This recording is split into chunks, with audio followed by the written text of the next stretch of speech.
Hi friends, my name's Anthony Cao and I'm here to talk to you today about making our choir classrooms, our vocal music classrooms, safer and more inclusive for our transgender and non-binary students. I was lucky to give this talk with the wonderful Ashley Riley, with support of the fantastic Brian Jay at last year's GSAFE State Conference, and we'll be talking to you today about some music-specific things that we can do to make our classrooms safer and more inclusive. Statistics show that our schools are still extremely hostile climates for many of our transgender and non-binary students. And we've got to do better, everybody. The choir classroom presents a few unique opportunities and a few unique responsibilities for us to make a change for the better. Because of the presence of people in the LGBTQ plus community in the performing arts, there's often an assumption that we're already inclusive, that we've already done the work. But quite frankly, that assumption usually leads to silence. And silence is not safety. So we need to have the conversations in our professional communities, and we need to have the conversations with our students. First, some terminology. Sex, biological or anatomical, different from gender. This term describes the combination of chromosomes, hormones, and genitalia, both internal and external, that is used to classify a person as male, female, or intersex, typically at the time of birth. Not to be confused with gender, this term describes the set of societal ideas about what it means to be masculine or feminine. Gender is different from biological sex. It is socially constructed, varies from culture to culture, and changes over time. Cisgender. This term describes a person who identifies with the sex that they were assigned at birth. Transgender. This term is used both as an umbrella term and as an identity. Broadly, this term describes a person who does not identify with the sex that they were declared to be at birth. Non-binary. This umbrella term is used to describe people who feel that their gender identity falls outside of the man-woman binary. These terms are still growing and changing and evolving, and our students are still growing into what their own personal identities are. So it's important to do the research and have the conversations with your students. If you'd like more information, please check out the GSAFE Wisconsin website. Go to the resources tab for educators, and there are a lot of great vocabulary sheets there for you. Who am I anyway? Once again, my name's Anthony Cao. I'm a vocal music teacher in the Madison Metropolitan School District. I've been there for 16 years. My pronouns are he, him, his. I'm cisgender and straight. I recognize that that identity comes with privilege. It makes me an outsider to the LGBTQ plus community, and it makes my presenting all of this information slightly complicated. But I hope that I can continue to strive to become an ally. Any person who actively supports the LGBTQ plus community and speaks out against discrimination and injustice. And I hope that's why you're here too.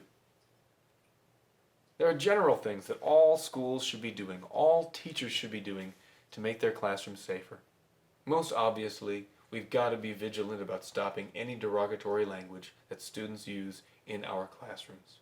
Teach students that that's not okay.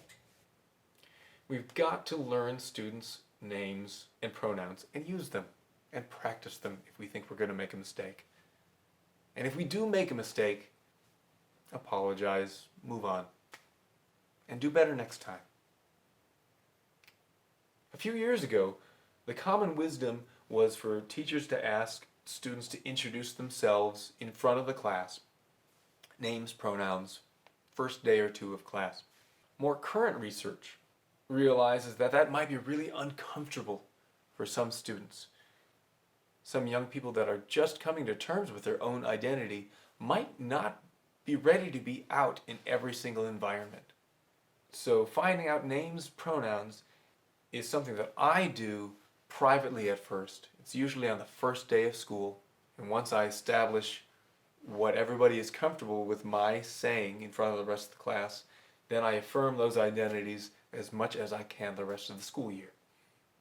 Now talking about choir-specific things. There's so many things as choir teachers that we can do to be more inclusive. There's so many responsibilities we have because of the nature of our programs. Like the very voices that are in our ensembles. Voice type and gender are conflated so often.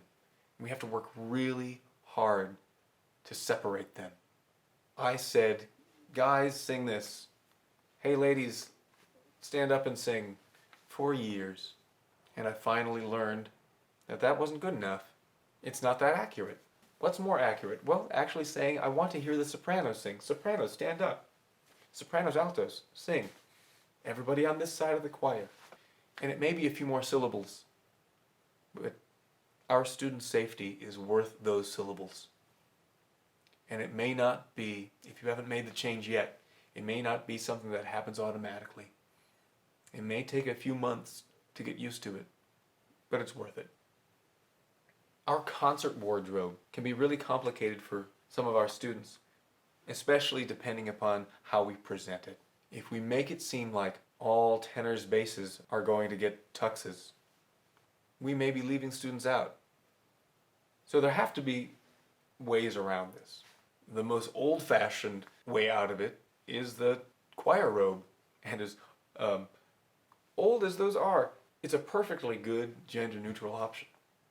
If you are running a program that does use dresses and tuxes in uniform fashion, I suggest that you offer two options for students. Anybody may choose to get fitted for this tux or to get fitted for this dress. I find that more and more schools and performing organizations are moving toward more gender-neutral options. Wear something dressy and black that is appropriate for you. Finally, in using our classroom culture, creating a culture that is open and affirming and safe, I think it's important for us to have the conversations about the repertoire that we sing. Most songs that we sing are heteronormative and not affirming trans or non-binary identities. And that's not a reason to throw out these songs. But silence is not safety. Students are smart. Help them learn terms like heteronormative so that they can call it out when they see it in a love song. I think it's also important for all of us as choir directors, though, to also seek out pieces that are affirming for other types of love, right? And seek out composers from the LGBTQ+ community. Our very ensembles are an opportunity for us to be better. There's tons of great music written for higher voices, soprano, alto voices. There's tons of great music written for lower baritone, tenor, bass voices. And it's important for our students to have experience singing in those types of ensembles. But it's also important for us to not use terms like men's choir and women's choir anymore. You can use an easy change like baritone choir or treble choir, or involve your students in the conversation. Maybe they can be creative and come up with a name that's even more interesting. One of my favorite parts about teaching choir is that I get to know a student for 4 years. Sometimes I'm the only teacher that a student has for more than 1 year. And during that time, regardless of gender identity and expression, I'm going to have a conversation with the student about how I think their voice is developing, what section I think they should sing in. So of course it is totally appropriate to have that conversation with transgender, non-binary students as well. The other variable that needs to be added there, of course, though, is their own emotional safety. So my conversation with a transgender or non-binary student might be saying that I think your voice physiologically fits best in the alto section, and I'm going to do everything I can to erase the gender norm from the sections in our choir. And the student might say, okay, sounds great. Or the student might also say, you know, that gender norms runs really, really deep, even if we're changing terminology. I want to sing with the guys, so I want to sing with the tenors and basses. Even though we're not using the term guys, that gender norm is still so strong there. And I think we've got to respect that. We've got to find a way for a student to vocally, safely do that. It's also important to keep having check-ins with our students. Any student you should be talking with more than once during their career about how their voice is developing. But a student that is singing outside of their optimum range, a little check-in for their own vocal health to make sure that they're doing everything as healthfully as they can is really important. If there's anything going on with a student that could alter or affect their voice, vocal therapy, hormones, this is something that is worth having a conversation about as the vocal teacher. And depending upon your relationship with that student, they may open up to you about that. I mentioned this before, but in choir we have another opportunity with mass and home communication. Concert programs. A couple weeks before the concert, before you get those things printed. Hey, how do you want your name printed in the program? Standing order becomes a more and more important thing as we get closer to a concert. And there are lots of things that we can do to make things easier, more comfortable for our students. If your students are strong enough singers that they can sing in mixed formation, easy solution. Otherwise, we can just find a placement on the edge between sections so that we're not calling as much attention to students. Before we leave, I'd like to just call your attention to a few additional resources that I think are great. Like this great website, Blurring the Binary, teaching transgender students in the music classroom. Fantastic resource, check it out. Brand new book by my friend and colleague Lisa Kennecke, Be an Inclusion Ally, ABCs of LGBTQ+. Fantastic resource, check it out. Finally, one more thanks to Brian J., to Ashley Riley, and to you for watching today and for being an ally to our students. Thank you very much for listening today.